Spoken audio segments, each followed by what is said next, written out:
Allahu Akbar. اعوذ باللہ من الشیطان الرجیم بسم اللہ الرحمن الرحیم رب اشرح لی صدری ویسر لی امری واحلل عقدۃ من لسانی یفقہوا قولی۔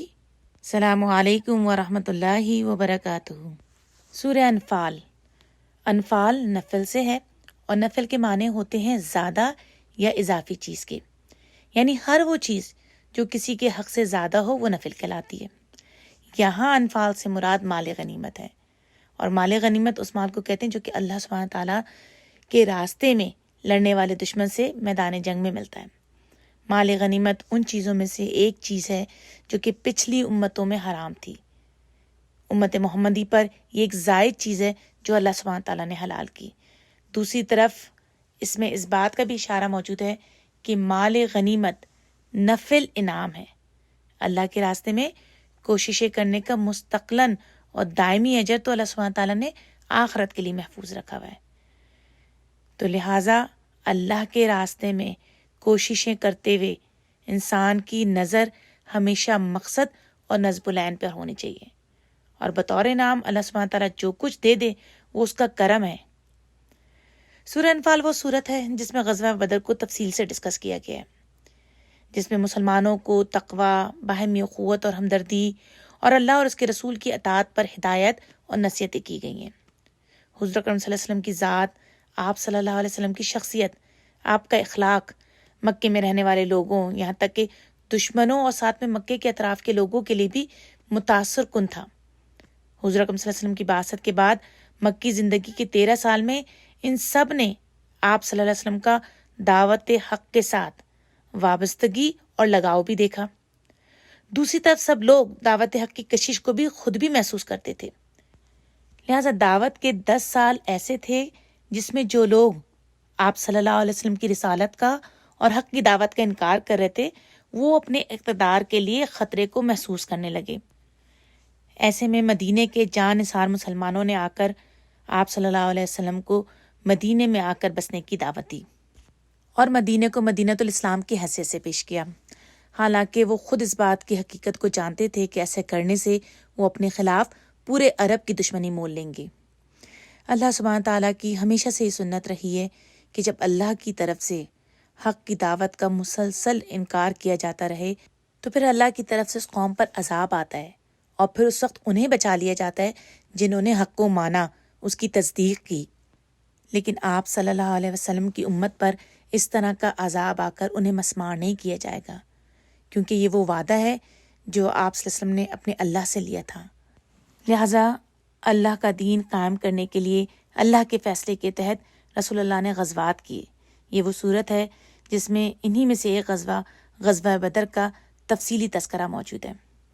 یہ وہ صورت ہے جو ان سب باطل تصورات کا بھی ساتھ میں خاتمہ کرتی ہے جو کہ مخالفین اسلام، دین اور آپ صلی اللہ علیہ وسلم کی ذات پر لگاتے ہیں۔ جو کیچڑ ہمارے دین پر اچھالا جاتا ہے، آپ صلی اللہ علیہ وسلم کی ذات پر اچھالا جاتا ہے کہ نعوذ باللہ اسلام دہشت گردی کا دین ہے، یا نعوذ باللہ آپ صلی اللہ علیہ وسلم دہشت پرست یا شدت پسند تھے، آپ نے غزوات پہ غزوات کیے اور تلوار کی زور پر دین کا قیام کیا، جبکہ حقیقت یہ ہے کہ آپ صلی اللہ علیہ وسلم نے پرامن دعوے سے اپنا کام شروع کیا اور 13 سال تک کرتے رہے۔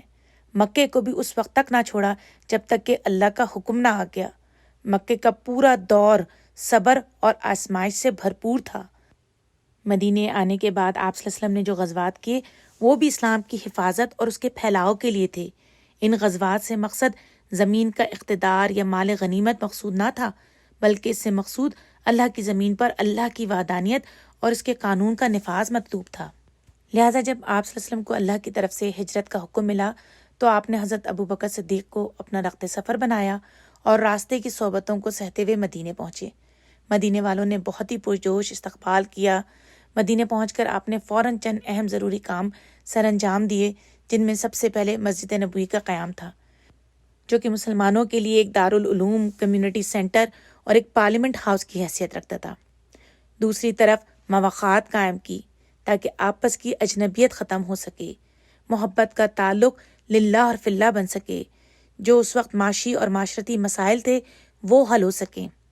تیسری طرف یہودیوں کے ساتھ معاہدے کیے جنہیں میثاق مدینہ کے نام سے یاد کیا جاتا ہے، اور ان معاہدوں کے تحت یہودی قبائل کے ساتھ مدینے کے مشترک دفاع کا معاملہ طے ہوا، جس کے تحت مدینے میں حملے کی صورت میں یہودی قبائل مسلمانوں کے ساتھ مل کے شہر کا دفاع کرنے کے پابند تھے، اور چوتھی طرف مکے والوں کا جبکہ یہ حال تھا کہ وہ مدینے کی طرف لوٹ مار دستے بھیجتے رہتے تھے۔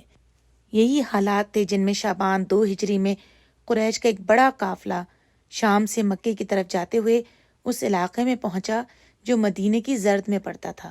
ابو سفیان قافلے کے سردار تھے۔ انہیں اس بات کی فکر ہوئی کہ کہیں مسلمان ہمارے قافلے کو لوٹ نہ لیں، لہٰذا انہوں نے فوراً اپنے ایک آدمی کو مکہ مدد کے لیے بھیجا۔ قاصد جب خبر لے کر آیا تو مکے کے سرداروں نے ہنگامی طور پر 1000 کا لشکر تیار کر کے اپنے قافلے کی حفاظت اور ساتھ ہی میں مدینے کی نوخیز مسلم سوسائٹی کی تباہی کے لیے اپنے گھروں سے شان و شوکت، فخر و غرور دکھاتے ہوئے نکلے اور بدر کے مقام پر آ کر پڑاؤ کیا۔ آپ صلی اللہ علیہ وسلم کی لیڈرشپ ایک بیدار لیڈرشپ تھی۔ آپ صلی اللہ علیہ وسلم ہمہ وقت حالات سے باخبر رہتے تھے۔ آپ کو جب یہ اطلاع ملی تو آپ نے محسوس کر لیا کہ اب فیصلے کا وقت آ گیا ہے۔ اسلام کی حفاظت، اس کو بچانے، اس کو قائم رکھنے اور اس کو پھیلانے کے لیے اب باطل کے سامنے کھڑے ہونا ہوگا۔ مسلمانوں کو اپنے قدم اب جمانے ہوں گے۔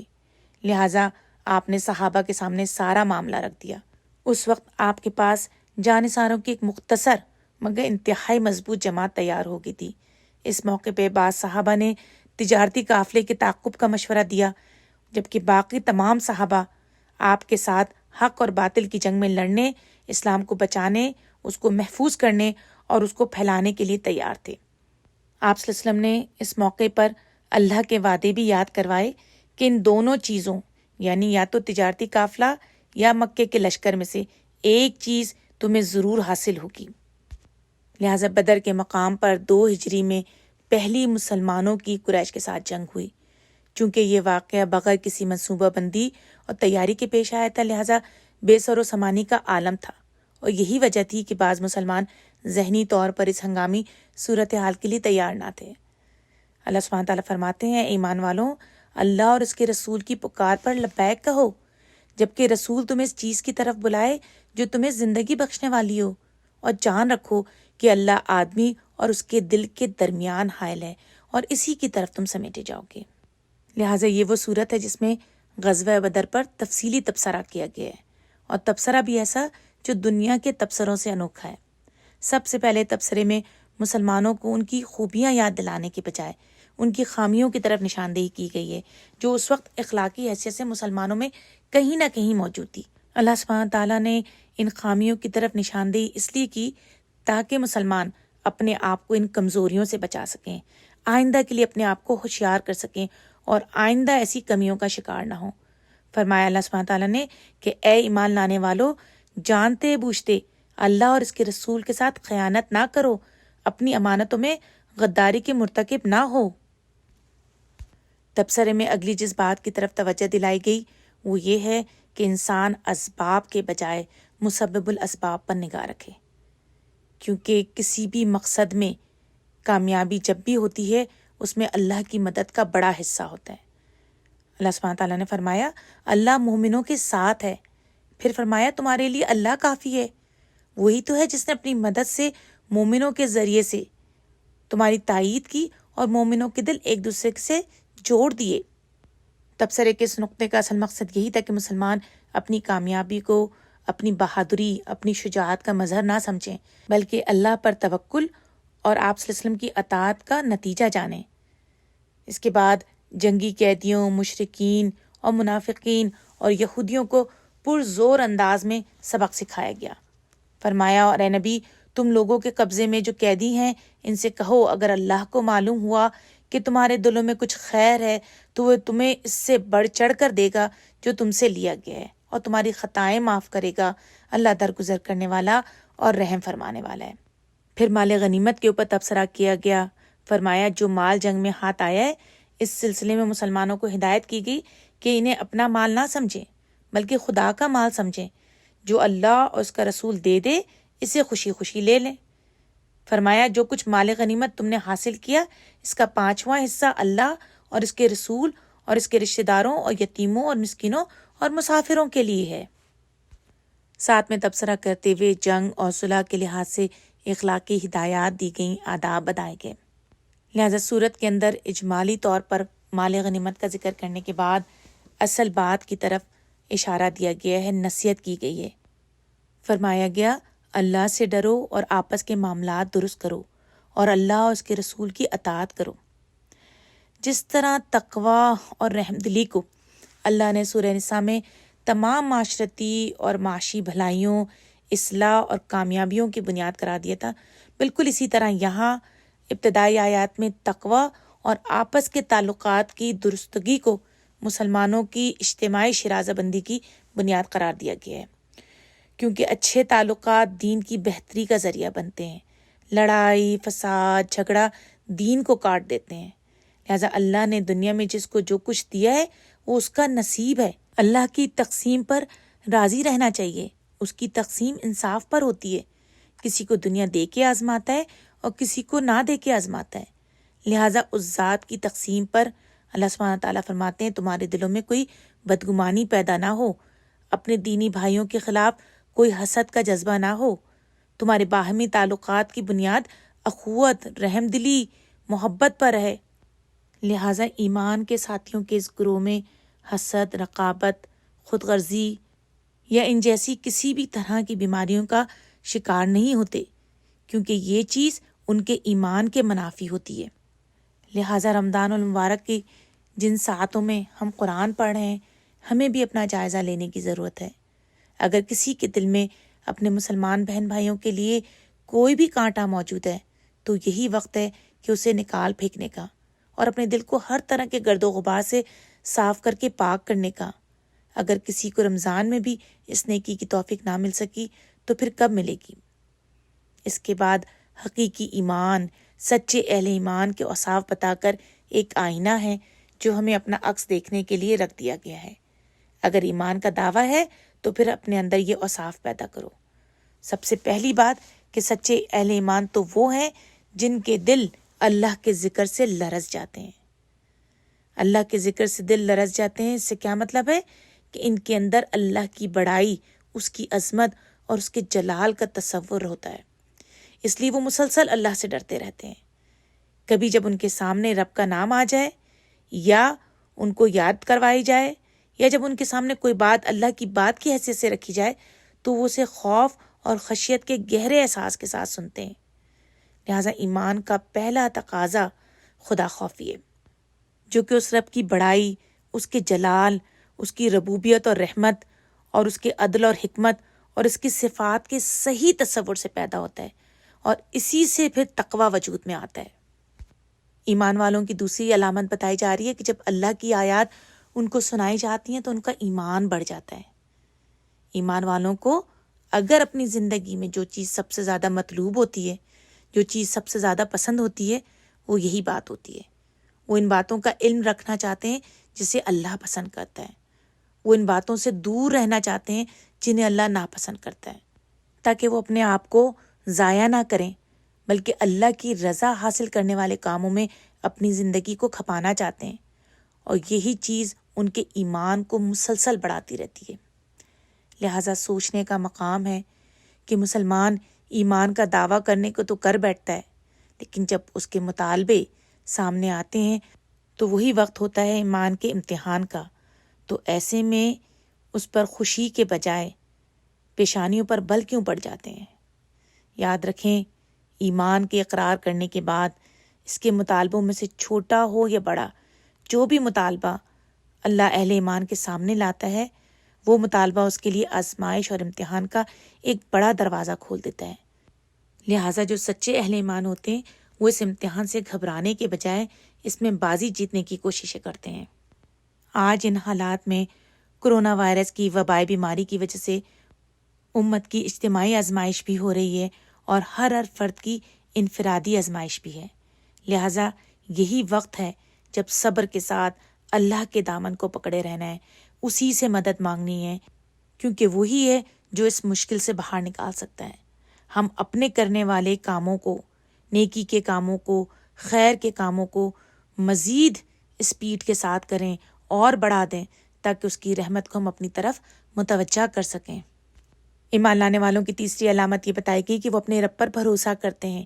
ایمان کے تقاضے خواہ سخت ہوں یا نرم ہوں، چاہے انہیں اس سے نفع پہنچے یا نقصان، تعلقات ٹوٹیں یا جڑیں، اہل ایمان بہرحال دین اور دنیا کی کامیابی اپنے رب کے حکم کو پورا کرنے میں ہی سمجھتے ہیں، چاہے ایمان کی راہ میں سب کچھ لٹ جائے، کیونکہ انہیں اپنے رب پر مکمل بھروسہ ہوتا ہے کہ وہ رب انہیں کبھی بھی ضائع نہیں کرے گا، اس لیے کہ اس رب کا کوئی معاملہ بھی رحمت و برکت، حکمت اور مصلحت سے خالی نہیں ہوتا۔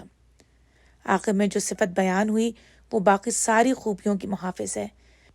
فرمایا جو نماز قائم کرتے ہیں اور جو کچھ ہم نے انہیں دیا ہے اس میں سے ہماری راہ میں خرچ کرتے ہیں۔ پھر فرمایا کہ جن کے اندر یہ سب صفات ہیں وہی سچے مومن ہیں۔ رہے باقی وہ سب جو ایمان کا دعویٰ تو کرتے ہیں، اہل ایمان کے گروہ میں تو شامل ہیں، لیکن یہ اوصاف نہیں رکھتے، وہ محض زبانی ایمان کا دعویٰ کرنے والے ہیں۔ سچے مومنین کی خصوصیات بھی اعلیٰ، لہٰذا ان کا انعام بھی بہت اعلیٰ۔ فرمایا ان کے لیے ان کے رب کے پاس بڑے درجے ہیں، گناہوں کی مغفرت ہے اور بہترین رزق ہے۔ سبحان اللہ، اللہ تعالیٰ ہمیں بھی ان میں شامل کرے، آمین یا رب العالمین۔ اس کے بعد جنگ بدر کا تفصیلی تذکرہ ہے کہ کس طرح اللہ سبحانہ تعالیٰ نے آپ صلی اللہ علیہ وسلم کی اس نازک موقع پر کی گئی مدد کی دعا کو قبول کیا اور 1000 فرشتوں کو نازل کر کے مسلمانوں کی اس موقع پر غیبی مدد کی، مسلمانوں کی پریشانیوں کو کم کرنے کے لیے ان پر سکینت نازل کی، کافروں کے دلوں میں رعب طاری کیا اور صرف 313 نہتے مسلمانوں نے اہل باطل کے 1000 سے زیادہ لشکر کو شکست دی۔ ساتھ میں مسلمانوں کو اللہ سبحانہ تعالیٰ نے یاد دلایا کہ وہ اس جنگ یعنی بدر کے موقع پہ کتنے کمزور تھے، اللہ نے ان کی مدد کی تھی تاکہ وہ شکر گزار بن سکیں اور تقوی اختیار کر سکیں، اور تقوی جب اختیار کریں گے تو اللہ انہیں مزید کامیابیاں دے گا اور ان کی کمزوریاں دور کر کے ان کی مغفرت کرے گا۔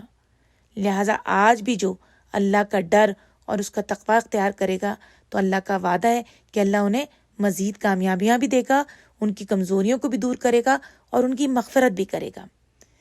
اسی لیے غزوہ بدر کو یوم الفرقان کہا گیا، کیونکہ یہ حق اور باطل کی کسوٹی کی جنگ تھی، اسلام اور جہالت کی جنگ تھی، کس چیز کو باقی رہنا ہے، کس کو مٹنا ہے، کس کو آگے بڑھنا ہے، پھیلنا ہے۔ لہٰذا یہ جنگ ایک فیصلہ کن حیثیت رکھتی تھی۔ لہٰذا اس جنگ کے لیے آداب بھی بتائے گئے۔ پہلی ہدایت کی گئی کہ جب کسی گروہ سے تمہارا مقابلہ ہو تو ثابت قدم رہو۔ ثابت قدمی کی اسلام میں اس لیے بہت اہمیت ہے کہ اسی کے ذریعے اللہ کی مدد ملتی ہے۔ اللہ کی مدد ہمیشہ اسباب کے پردے سے ظاہر ہوتی ہے۔ انسان جب دنیا کی اس امتحان گاہ میں اپنی صلاحیت کے مطابق اپنا پرچہ حل کرتے رہتے ہیں تو اسی استقامت کے نتیجے میں اللہ کی مدد حاصل ہوتی ہے۔ اس کے بعد دوسری ہدایت کی جا رہی ہے کہ اللہ کو کثرت سے یاد کرو، اللہ کا ذکر کرو، کیونکہ اللہ کا ذکر ہی دراصل ثابت قدمی کا ذریعہ ہے۔ اور اللہ کے ذکر سے مراد اللہ کی بڑائی، اس کی تکبیر، اس کی تسبیح، اس سے دعائیں کرنا، حاجات کرنا، قرآن پڑھنا، نماز پڑھنا، اللہ کے وعدوں اور اس کی وعیدوں کو یاد رکھنا، یہ سب کچھ ذکر میں شامل ہے۔ آپ صلی اللہ علیہ وسلم نے فرمایا مفردون سبقت لے گئے۔ صحابہ نے پوچھا مفردون کون ہیں اے اللہ کے رسول؟ تو آپ صلی اللہ علیہ وسلم نے فرمایا اللہ کو کثرت سے یاد کرنے والے مرد اور عورتیں۔ اللہ سبحانہ تعالیٰ ہمیں بھی ان میں شامل کرے۔ یوں تو ہماری ساری زندگی میں ذکر الہی ہماری سانس کی طرح ہے اور ہماری ایمانی زندگی کے لیے بہت ضروری بھی ہے، کیونکہ شیطان ہر لمحہ انسان سے چمٹا ہوا ہے اور اپنی چالیں اور اپنی وسوسوں کے ذریعے سے ایک لمحے کے لیے نہیں چھوڑتا، لیکن کسی خاص حالات میں، زیادہ مشکل وقت میں یہ ذکر الہی اور زیادہ مطلوب اور مقصود ہو جاتا ہے۔ اور اللہ کے ذکر کرنے کا سب سے بڑا فائدہ یہی ہے کہ ایک مومن کا رابطہ ایک ایسی قوت سے ہو جاتا ہے جس پر غلبہ رکھنے والا کوئی نہیں۔ ان دونوں ہدایات پر عمل کرنے والوں کے لیے خوشخبری دی گئی کہ توقع ہے کہ تمہیں دنیا اور آخرت کی کامیابیاں مل جائیں گی، لہٰذا اللہ اور اس کے رسول کے ہر حکم پر اپنے سر کو جھکا دو، اور جھکا اپنے آپ کو اس لیے دو تاکہ آپس کے تمہارے جھگڑے ختم ہو جائیں۔ لوگوں کے اندر اختلافات اس وقت ہوتے ہیں جب وہ ہر بات ایک ہستی سے نہیں لیتے، لہٰذا جب اللہ اور اس کے رسول کی اطاعت کی جائے گی تو جھگڑے کی وجہ ختم ہو جائے گی۔ اس لیے جھگڑنے سے منع کیا گیا، کیونکہ اس کی وجہ سے مسلمانوں کے اندر کمزوری پیدا ہو سکتی ہے۔ لوگوں کے اندر جھگڑے کیوں ہوتے ہیں؟ لوگوں کے اندر جھگڑے اسی وقت ہوتے ہیں جب انسان اپنی مرضی اور اپنی خواہش کی پیروی کرنا چاہتا ہے، جب انسان صرف اپنے جذبات کے حوالے سے سوچتا ہے۔ جھگڑے اس وقت ہوتے ہیں جب انسان مختلف سمتوں سے ہدایت لیتا ہے، جب انسان اپنے موقف کو سچائی کے مقابلے میں ترجیح نہیں دیتا، تب ہوتے ہیں آپس کے جھگڑے۔ اور اللہ سبحانہ تعالیٰ نے آپس کے جھگڑوں سے دور رہنے کے لیے کیا فرمایا؟ اللہ اور اس کے رسول کی اطاعت کرو، اس کے ہر حکم پر اپنے سر کو جھکا دو۔ ساتھ ہی ساتھ اللہ سبحانہ تعالیٰ نے 2 کاموں سے روکا، جن میں سے پہلی چیز یہ کہ اکڑ اور غرور نہ کرو۔ تمہارے اندر اکڑ اور غرور نہ ہو اللہ کی نعمتیں پانے کے بعد۔ جب اللہ سبحانہ تعالیٰ کسی انسان کو یا کسی گروہ کو نعمتیں دیتا ہے تو انسان اکڑ جاتا ہے، غرور اس میں آ جاتا ہے، جبکہ اللہ کی نعمتیں پانے کے بعد انسان کا رویہ یہ ہونا چاہیے کہ اس میں پہلے سے زیادہ عاجزی اور انکساری بڑھ جائے، کیونکہ اگر ایسا نہیں ہوتا تو اللہ سبحانہ تعالیٰ فرماتے ہیں اور کتنی بستیوں کو ہم نے ہلاک کر دیا جو اپنے وسائل معیشت کی فراوانی پر اکڑنے لگی تھیں۔ لہذا قرآن اس روش سے مسلمانوں کو روکتا ہے۔ تو یہ کیا ہے؟ یہ ایک تنبیہ ہے، اور تنبیہ کس بات کی ہے؟ کہ نعمتوں کے ملنے پر اترانے کے بجائے عاجزی اختیار کرو۔ اصل چیز دنیا کا سامان نہیں ہے، بلکہ اصل چیز کیا ہے؟ اللہ کی رضا۔ اس کے بعد اللہ تعالیٰ نے جذبہ نمائش سے روکا، اور جذبہ نمائش کی ضد جو ہے وہ اخلاص ہے، اللہ کے لیے اخلاص۔ لہٰذا دنیا میں رہتے ہوئے جو بھی نیکی کرنے کی توفیق ملے اس میں صرف نیت کیا ہو؟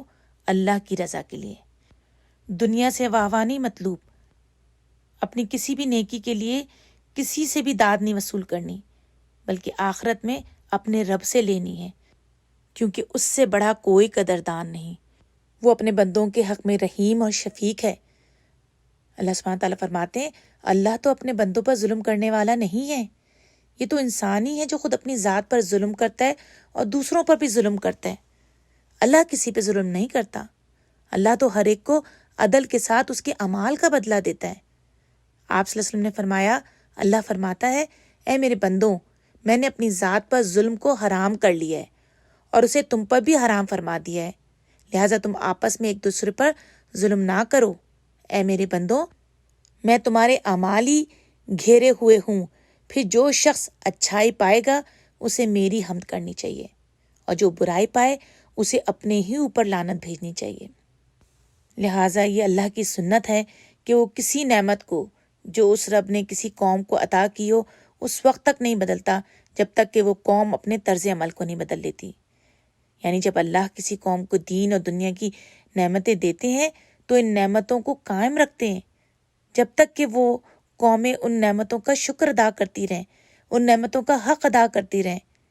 لیکن جب قوم کی نیت میں بگاڑ آ جائے تو تب نعمتیں چھین لی جاتی ہیں۔ یعنی یہ کہ اللہ کی نافرمانی کے نتیجے میں نعمتوں پہ زوال آتا ہے، سرکشی کرنے کے نتیجے میں زوال آتا ہے، اس کی نعمتوں کی قدر نہ کرنے اور ان نعمتوں کا حق نہ کرنے کی وجہ سے زوال آتا ہے۔ اس کے نتیجے میں وہ سب نعمتیں چھین لی جاتی ہیں جو ملی ہوئی ہوتی ہیں۔ اللہ نے امت محمدی کو بے شمار نعمتوں میں رکھا ہوا تھا، لیکن امت ان نعمتوں کا حق صحیح طور پہ ادا نہ کر پائی۔ رب کی شکر گزاری کا حق، نعمتوں کو نعمتیں سمجھنے کا حق، نعمتوں کے صحیح استعمال کا حق۔ لہٰذا آج ہم دیکھ رہے ہیں کہ اللہ نے اس کرونا وائرس کے ذریعے سے بہت سی نعمتوں سے مسلمانوں کو محروم کر دیا۔ اللہ کے گھر کا طواف، مساجد میں روزانہ 5 وقت کا آنا جانا، جمعے کی نمازیں، لوگوں کی خیر و عافیت پوچھنے کے لیے ایک دوسرے کے گھروں میں جانا ملنا، یہ اور اس طرح کی کتنی ہی نعمتیں ہیں جو اللہ تعالیٰ نے دے کے رکھی تھی، لیکن آج ہمیں نظر آتا ہے کہ بے شمار نعمتوں سے محروم کر کے ہر کوئی گھر کے اندر کرونا وائرس کے پھیلاؤ سے پریشان ہو کے بند ہو کے بیٹھا ہے۔ اللہ سبحانہ تعالیٰ سے دعا کرتے ہیں کہ اللہ سبحانہ و تعالیٰ اس وبائی بیماری کا خاتمہ جڑ سے کر دے، تاکہ امت پہلے سے کہیں زیادہ شعوری طور پہ اللہ کی ان نعمتوں کو سمجھ سکے، جان سکے، اس کا شکرانہ ادا کر سکے اور اس کا حق ادا کر سکے۔ آمین یا رب العالمین۔ وما علینا الا البلاغ۔ السلام علیکم ورحمۃ اللہ وبرکاتہ۔ الله أكبر.